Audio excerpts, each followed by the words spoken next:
Cikarang tidak berdiri dalam waktu satu hari. Ada proses dan perjuangan yang sangat panjang dan berliku dari umat beriman Paroki Cikarang. Perjuangan dan kerinduan umat untuk berkumpul dan merayakan Ekaristi bersama pada awalnya membentuk gereja dalam konteks sederhana. Keberadaan umat Katolik di Cikarang baru terdeteksi pada tahun 1975. Saat itu mereka harus pergi ke gereja Santo Arnoldus Bekasi setiap mau mengikuti perayaan Ekaristi. Pada tahun 1987, di rumah Ibu Mary mulai diadakan kegiatan sekolah minggu. Perayaan Ekaristi mulai diadakan di rumah-rumah umat oleh Romo Hendrik Molan Tokan SPD. 3 November 1990, peristiwa iman penuh rahmat terjadi ketika 17 orang dari Cikarang menerima sakramen baptis.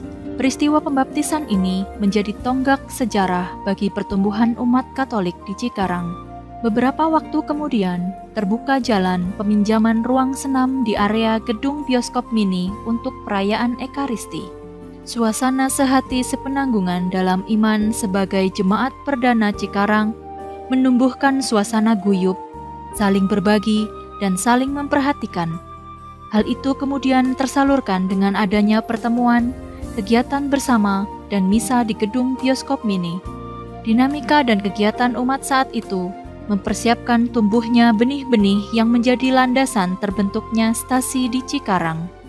25 Desember 1992, Romo Ben Ujan SVD meresmikan stasi Santo Hendrikus. Saat itu diresmikan pula 4 lingkungan perdana. Tahun 1995, seiring dengan jumlah umat yang semakin bertambah, maka ditambahkan menjadi 2 lokasi untuk misa mingguan, yaitu gedung bioskop mini dan gedung global. Berselang 2 tahun, pada tahun 1997, umat stasi sudah mencapai 200 jiwa. Seluruh kegiatan dipindahkan ke gedung global. Pada tahun 1998, umat mengusulkan agar ada romo yang menetap di Cikarang. Pada akhirnya, stasi dipinjamkan rumah yang saat ini masih menjadi pastoran. Tahun 2001, stasi diizinkan oleh Bapak Sudipyo, Dr. Iskandar, dan Dr. Keke untuk menggunakan lahan belakang Sekolah Trinitas untuk perayaan Ekaristi. Setahun kemudian, Romo Paroki Samuel PR diperbantukan di Cikarang. Pada tahun yang sama, ada banjir besar yang melanda Bekasi dan sekitarnya, sehingga stasi mengadakan bakti sosial untuk mereka yang terkena musibah. Sejak saat itulah, pengobatan gratis untuk masyarakat setempat dimulai. Pada era ini, nampak bahwa perkembangan stasi berbasis lingkungan mendorong umat untuk semakin bertumbuh dalam persekutuan, doa, dan pelayanan. Tata kelola dan kemandirian stasi mulai tertata. Komunitas pastoran juga mulai berjalan. Kerelaan berbela rasa dan berbagi, serta keterlibatan umat dalam hidup bermasyarakat semakin bertumbuh. Hal-hal inilah yang menjadi pilar utama untuk pembentukan sebuah paroki. 25 Januari 2004, Kardinal Julius Darmo Atmojo meresmikan berdirinya Paroki Cikarang sebagai paroki ke-56 di Keuskupan Agung Jakarta. Hingga saat ini, Paroki Cikarang masih mengadakan perayaan Ekaristi di tempat yang sama, yaitu di Gedung Trinitas.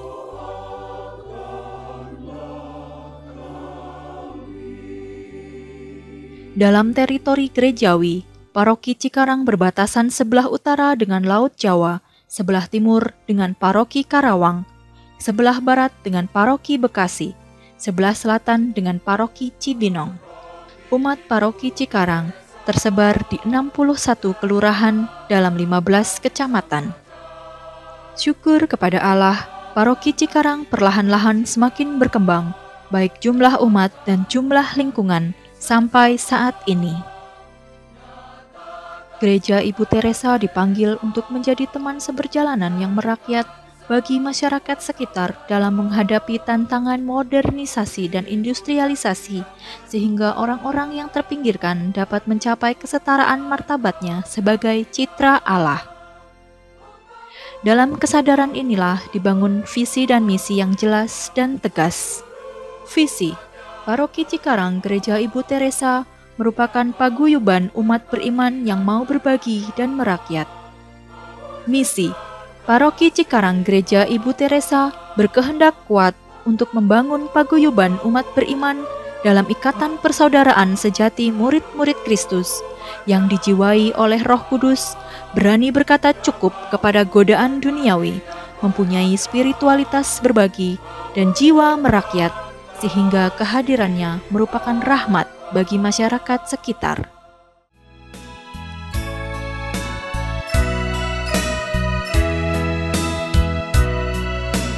Di dalam relung hati ku bertanya padamu Tuhan, siapakah aku ini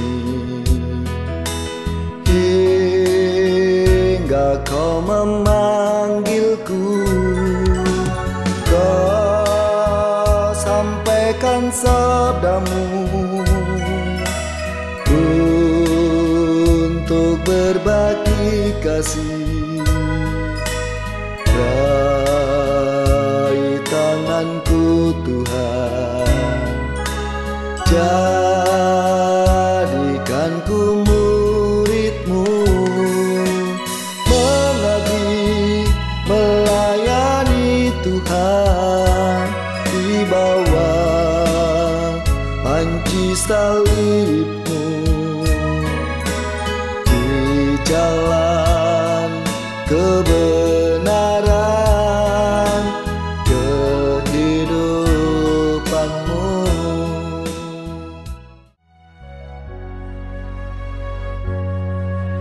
Seperti wanita mengurapimu, menangis di bawah kakimu,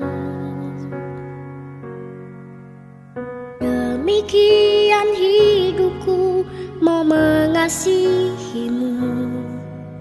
Yesus, Engkau baik bagiku.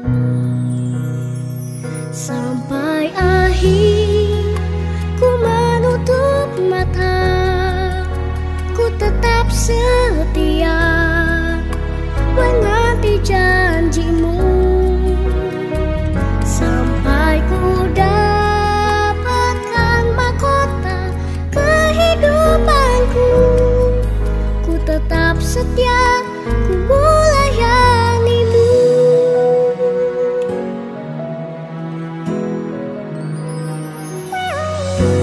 Seperti wanita mengurapimu, menangis di bawah kakimu, demikian hidupku mau mengasihimu. Yesus, Engkau baik bagiku. Sampai akhir ku menutup mata, ku tetap setia menanti janji-Mu, sampai ku dapatkan mahkota kehidupanku. Ku tetap setia, ku melayani-Mu. Ku tetap setia, ku